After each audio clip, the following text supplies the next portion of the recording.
할렐루야! 좋은 아침이에요.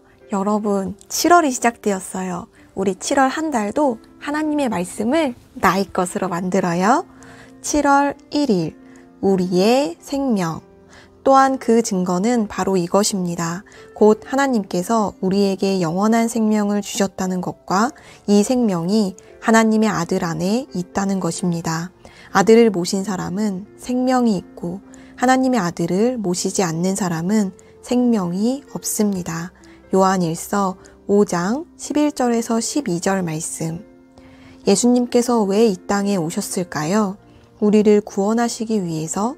정확한 답은 우리에게 하나님의 생명을 주시기 위해서 오셨다는 거예요. 예수님께서는 요한복음에서 자신이 온 이유를 정확히 말씀해 주셨어요. 내가 온 것은 양들이 생명을 얻게 하되 더욱 풍성하게 얻게 하려는 것이다. 요한복음 10장 10절 말씀.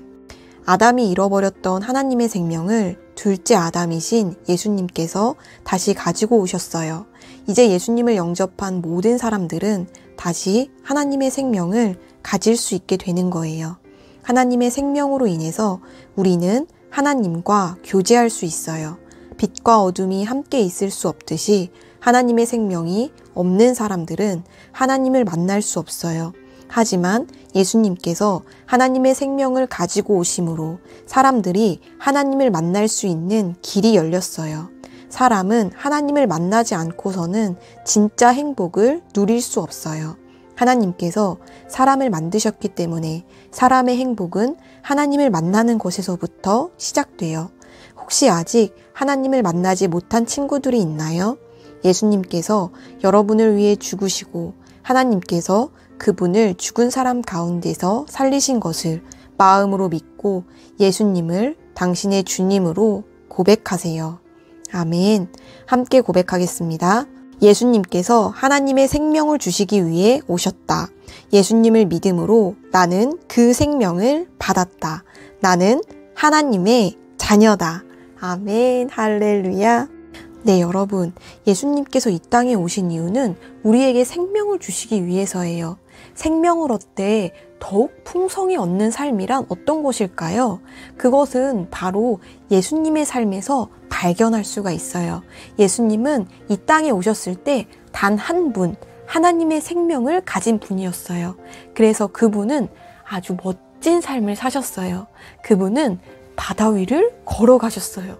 그분은 먹을 것이 없을 때 물고기 2마리와 보리떡 5개로 많은 사람을 먹이셨어요. 5,000명이 넘는 사람이 먹고 남았다고 말하고 있어요. 그분은 무언가 필요할 때 어떡하지? 정말 큰일이구나. 이렇게 하신 게 아니라 그것을 창조하실 수 있고 그 문제를 해결하실 수 있는 놀라운 능력이 그분의 생명 안에 있었어요. 여러분, 우리가 이 생명을 받은 하나님의 자녀가 된 거예요. 그래서 생명을 그냥 얻어서 영원히 사는 것뿐만이 아니라 영원히 하나님의 생명을 받은 하나님의 자녀로서 풍성한 좋은 삶을 사는 것, 그게 우리인 거예요. 예수님을 믿는 게 얼마나 멋진 일인지 잘 알았나요? 예수님이 주신 생명을 기뻐하세요. 그리고 친구에게, 믿지 않는 가족들에게 예수님을 전하세요. 우리는 생명을 전하는 자예요. 할렐루야! 우리 이것을 기억하며 기도 고백하겠습니다.